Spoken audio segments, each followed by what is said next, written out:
Assalamualaikum warahmatullahi wabarakatuh. Perkenalkan, nama saya Hairun Nisa, stambuk F221241132. Saya akan memaparkan tugas saya, yaitu eksplorasi struktur dan utilitas Kingdom Jeddah Tower. Arsitek bangunan tinggi yang saya ambil di sini adalah Adrian D. Smith yang lahir pada tanggal 19 Agustus 1944, merupakan seorang arsitek Amerika yang telah merancang banyak bangunan terkenal termasuk bangunan tertinggi di dunia, Burj Khalifa, serta calon bangunan yang tertinggi di dunia yaitu Menara Jeddah. Kingdom Jeddah Tower, yang juga dikenal sebagai Jeddah Tower atau Burj Jeddah, terletak di Jeddah di dekat Laut Merah, yang mana di depannya ada sungai buatan dan pelabuhan yang akan dibangun di sekitarnya. Jalur air dan pelabuhan buatan yang akan dibangun di sekitar Jeddah Kingdom Tower bertujuan agar terlihat seperti tanaman gurun yang menembaki ke atas sebagai simbol pertumbuhan dan masa depan Arab Saudi. Deskripsi umum Jeddah Kingdom Tower. Jeddah Tower, yang sebelumnya dikenal sebagai Kingdom Tower, adalah proyek pencakar langit super tall di Jeddah yang dirancang untuk menjadi gedung pertama di dunia dengan ketinggian mencapai 1000 meter atau setara dengan 1 km. Bangunan ini menjadi bagian dari pengembangan besar yang disebut Jeddah Economic City, yang dirancang sebagai ikon modernitas dan kemajuan untuk kawasan tersebut. Tujuan pembangunannya itu gedung campuran dengan fungsi perkantoran, residensial mewah, hotel dan ruang komersial, dan observation deck tertinggi di dunia untuk wisatawan. Gaya arsitektural Jeddah Kingdom Tower ini adalah super tall skyscraper yang berbentuk seperti jarum yang meruncing pada puncaknya. Bentuk menara yang ramping diartikan sebagai referensi pada tahun tanaman muda gurun yang dilipat. Cara daunnya tumbuh ke atas dari atas tanah sebagai bentuk tunggal, kemudian mulai berpisah satu sama lain di atas, merupakan analogi pertumbuhan baru yang menyatu dengan teknologi. Hal ini juga melambangkan menara sebagai katalisator untuk pengembangan yang meningkat di sekitarnya. Menara yang miring dari Kingdom Tower ini dirancang untuk mengurangi beban angin. Berikut merupakan layout dan denah dari Jeddah Kingdom Tower.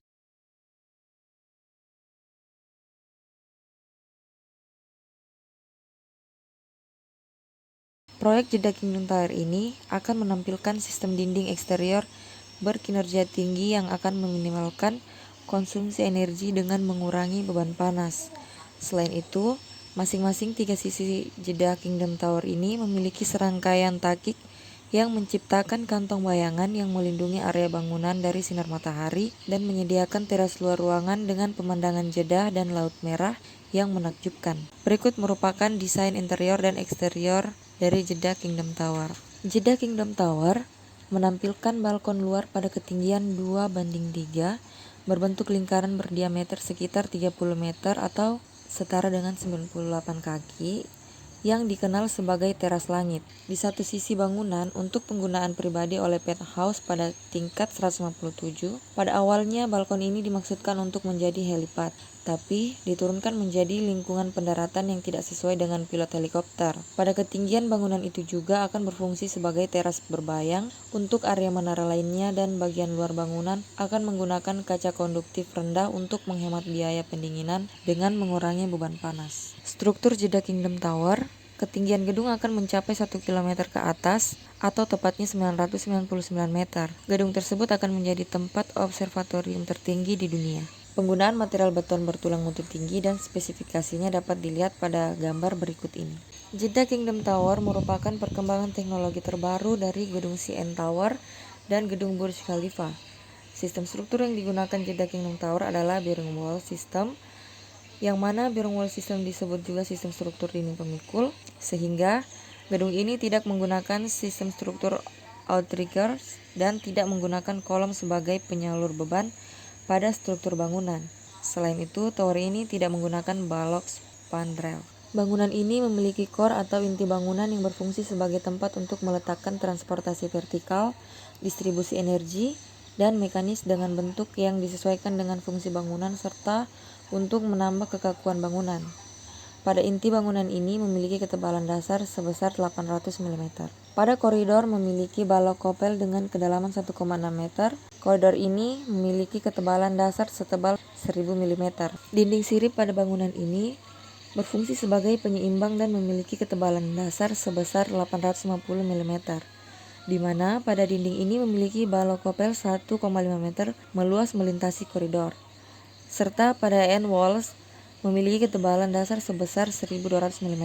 Selanjutnya pada struktur bawah, penanaman pondasi gedung ini mencapai 100 meter dan harus tahan terhadap air laut yang masuk ke dalam tanah, yang dimana kondisi berada pada data statistik pondasinya.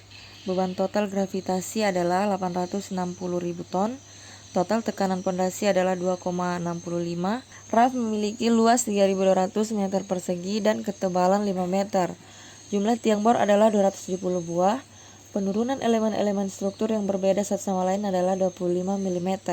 Salah satu permasalahan pada pembangunan pondasi adalah jenis tanah yang merupakan batuan dasar lunak dan batuan karang berpori dan biasanya tidak dapat mendukung bangunan tinggi. Berikut adalah kondisi subsurface tanah secara umum.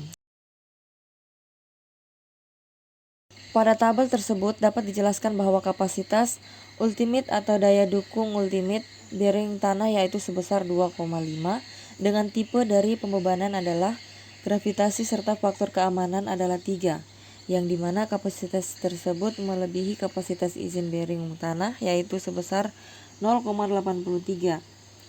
Kemudian pada sebuah tiang yang memiliki panjang 45 meter dan diameter 1,5 meter mempunyai kapasitas ultimate sebesar 450 kPa dengan tipe dari pembebanan adalah gravitasi serta faktor keamanan adalah 2,5, yang dimana kapasitas tersebut melebihi kapasitas izin tiang yaitu sebesar 42. Mechanical, electrical, dan plumbing Jeddah Kingdom Tower. Yang pertama ada keamanan kebakaran.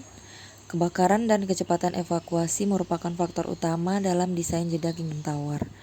Beton mengelilingi semua tangga dan layanan bangunan serta lift pemadam kebakaran dengan kapasitas yang tinggi, karena saat evakuasi orang tidak mampu untuk berjalan menyusuri sekitar 200 lantai, maka dari itu terdapat daerah pengamanan berkapasitas tinggi di beberapa lantai. Yang kedua ada mechanical, electrical, dan plumbing. Mechanical, electrical, dan plumbing pada Jeddah Kingdom Tower dikerjakan oleh environmental system yang dikembangkan dalam koordinasi selama fase perancangan. Bangunan ini menggunakan kaca konduktivitas rendah untuk menghemat biaya pendinginan dengan mengurangi beban panas. Selain itu, kepadatan udara yang lebih rendah yang diperburuk oleh atmosfer gurun yang tinggi akan menyebabkan suhu udara luar ke arah puncak menara menjadi lebih rendah daripada udara di tingkat dasar yang akan memberikan pendinginan alami. Yang ketiga ada elevator dan lift. Jeddah Kingdom Tower memiliki total 59 lift, 5 diantaranya adalah lift double deck dan memiliki 12 eskalator. Lift ini tidak dapat melaju lebih cepat lagi dikarenakan perubahan tekanan udara yang cepat akan menyebabkan mual. Kingdom Tower memiliki 3 lobi langit di mana transfer lift dapat dilakukan dan tidak ada lift yang akan pergi dari lantai bawah ke lantai atas secara langsung. Metode konstruksi Jeddah Kingdom Tower. Alat yang digunakan pada saat pelaksanaan pekerjaan Jeddah Kingdom Tower itu yang pertama ada tower crane. Salah satu alat yang digunakan selama proses konstruksi ini merupakan crane keluaran Jerman tipe 357 HCL dan tipe HCL 280. Yang kedua ada hydraulic rotary drilling rig. Untuk pekerjaan pondasi digunakan alat hydraulic rotary drilling ring yang berfungsi untuk pengeboran tiang pondasi. Setelah dilakukannya pengeboran, tulangan yang telah dirangkai terlebih dahulu dimasukkan ke dalam lubang dengan menggunakan crank. Yang terakhir ada concrete pump. Alat ini digunakan untuk pengecoran beton. Metode pengecoran yang digunakan sama halnya dengan pembangunan Burj Khalifa, yaitu beton segar dipompa ke atas melalui sebuah alat pemompa pada malam hari ketika temperatur cukup tinggi untuk menjaga kualitas beton. Masalah yang terjadi pada saat pekerjaan adalah bagaimana mengirim beton agar ke lantai tertinggi untuk pengecoran. Terima kasih.